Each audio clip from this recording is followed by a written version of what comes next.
Every time I gaze into the headlights of oncoming traffic, every time I peer over a balcony, every time I watch a train fly past me, I envision my death.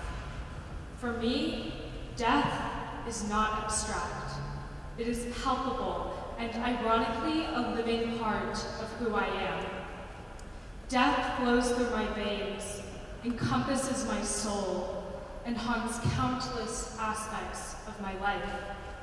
It is written into my genetic code, and I've only narrowly evaded it till the present. Though I'm no longer suicidal, I think about death nearly every day. I am amazed I have survived. The first time I contemplated suicide was over 15 years ago when I was 10. At the time, I had no idea I was entering the most volatile and traumatic years of my life, nor did I know I would face the onset of various mental health disorders. While my youth was filled with play, magic, and imagination, it was also rife with social isolation, feelings of abandonment, and shame. After extensive bullying in 5th grade triggered a depressive episode, I came home one day and took a pill bottle out of the medicine cabinet. Holding it up to the dim winter light, I wondered how painful it would be to die.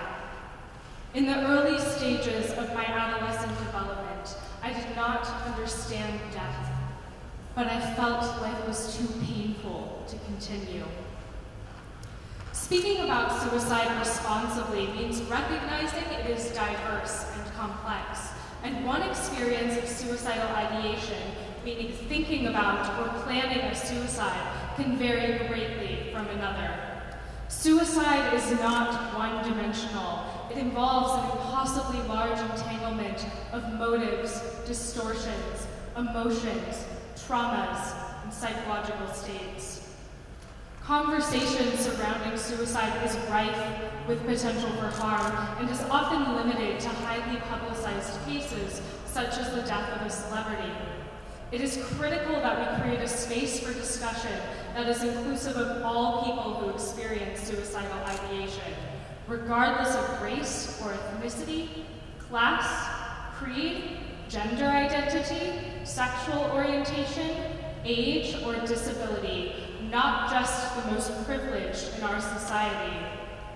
According to the World Health Organization, over 800,000 people die by suicide each year, and for every death, there are over 20 others who will attempt to take their lives.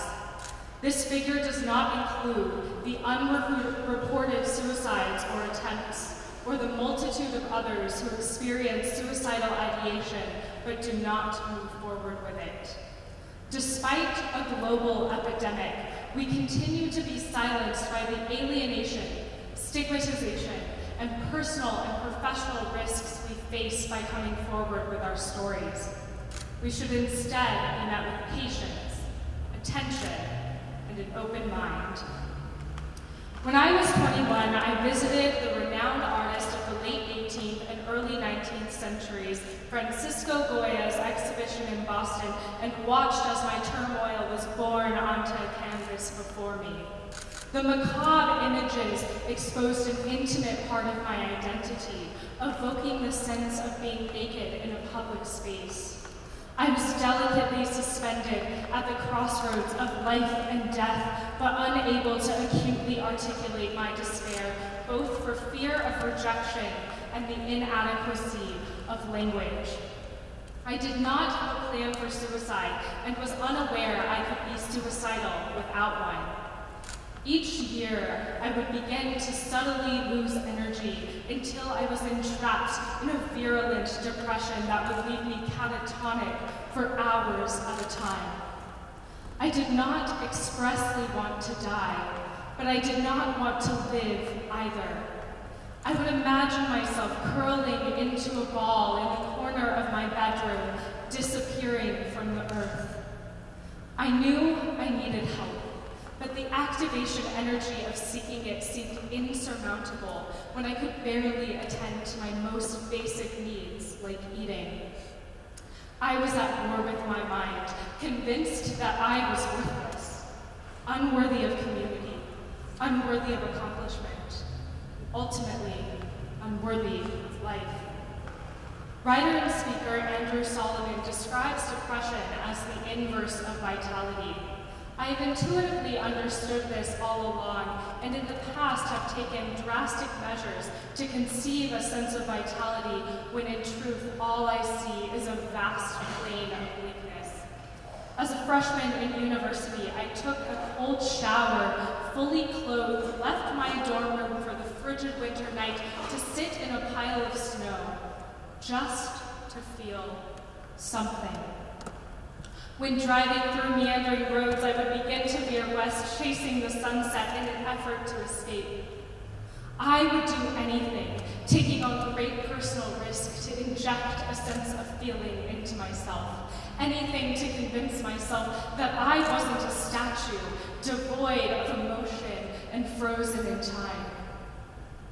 But I knew that no matter the reckless behaviors I engaged, and no matter where I traveled, I could not escape the confines of my mind. And so, through my failed attempts at mimicking vitality, I began to believe the real thing was outside of the borders of my cognition.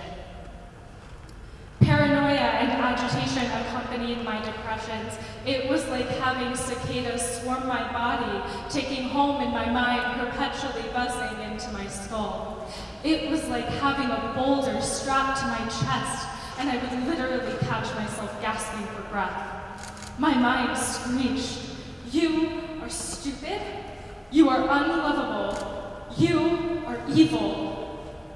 And I believed I was lucidly seeing myself as I was. The agitation and shame became so great I self-isolated, unable to bear the thought of other people discovering who I was, but desperately wanting someone to know how much pain I was in. Suicide began to seem like not only a logical solution to an insurmountable problem, but the only one. Still, I did not want to die. I just couldn't fathom living like this. And so I began to fear myself more than anyone. I believed I would impulsively take my life, so I threw away my medications. I avoided balconies at metro stations, and I burrowed into my apartment. The lack of agency I felt in my life was twofold, and each impacted the other.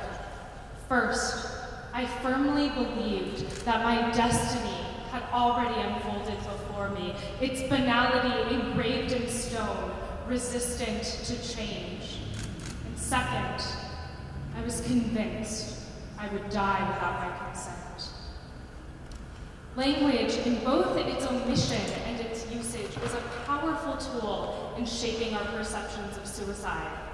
Suicide is not straightforward, but our language does not convey this. Instead, there is a deeply entrenched historical repulsion and misunderstanding of those who die by suicide. For example, people simplify suicide to single factors, such as a divorce or a job loss.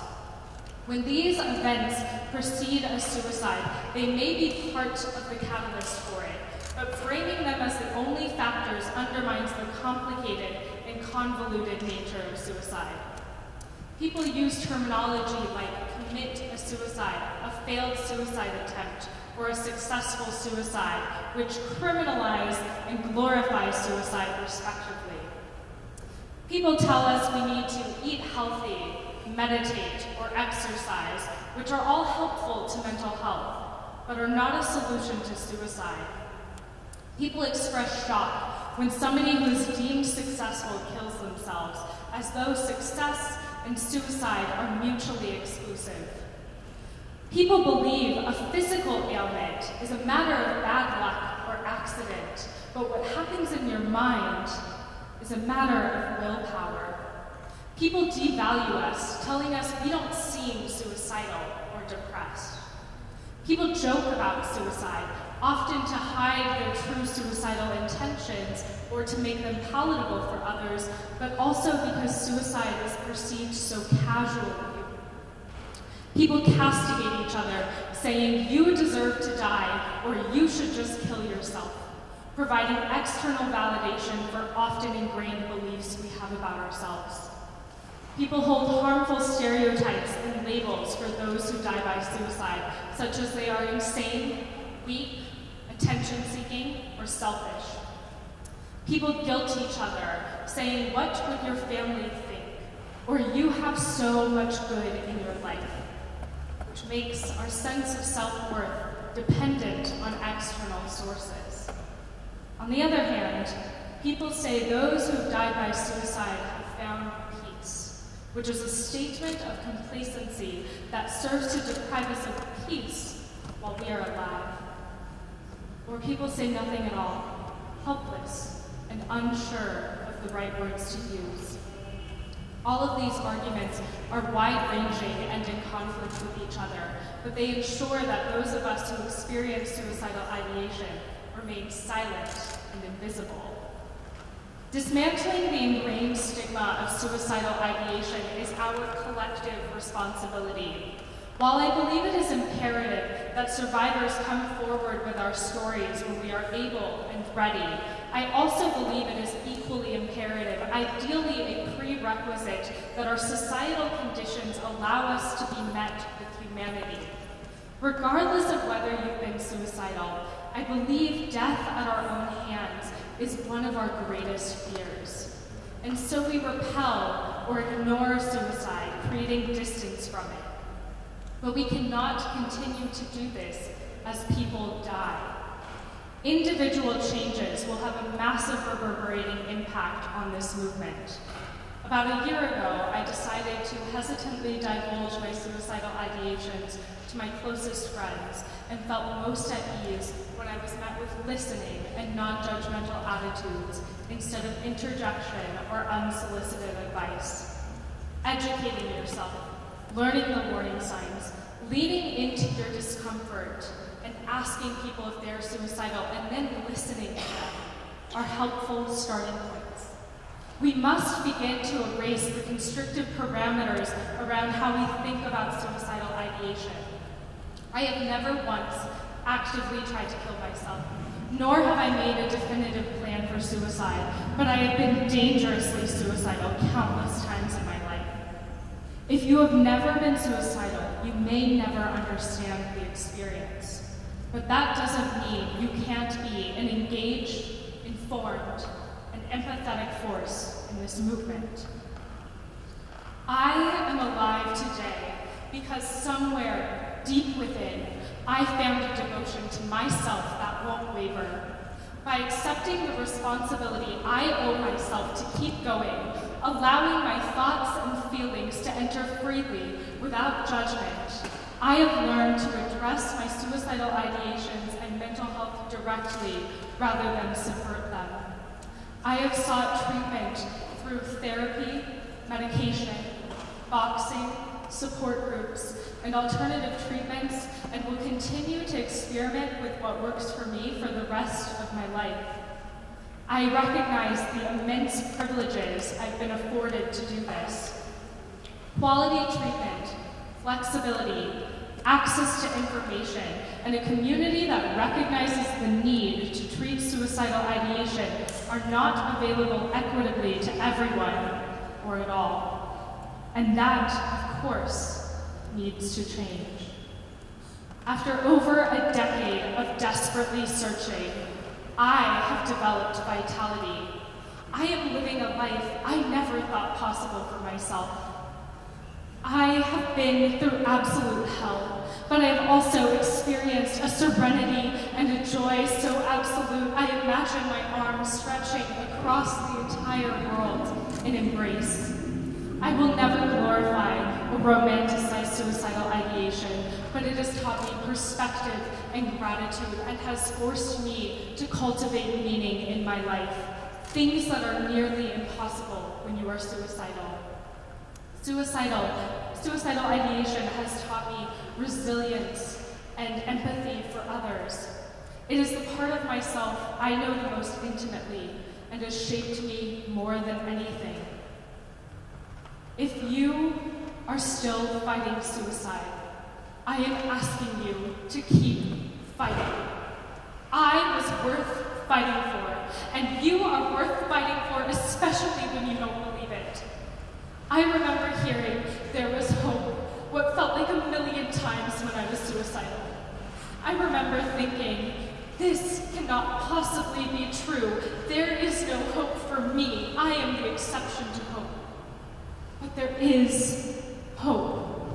There is indescribable beauty in this world and people who will accept you unconditionally. I didn't believe they existed, but I found them, and you will as well. This world is for you, and I want you here. And one day, I believe you will want yourself here too. Thank you.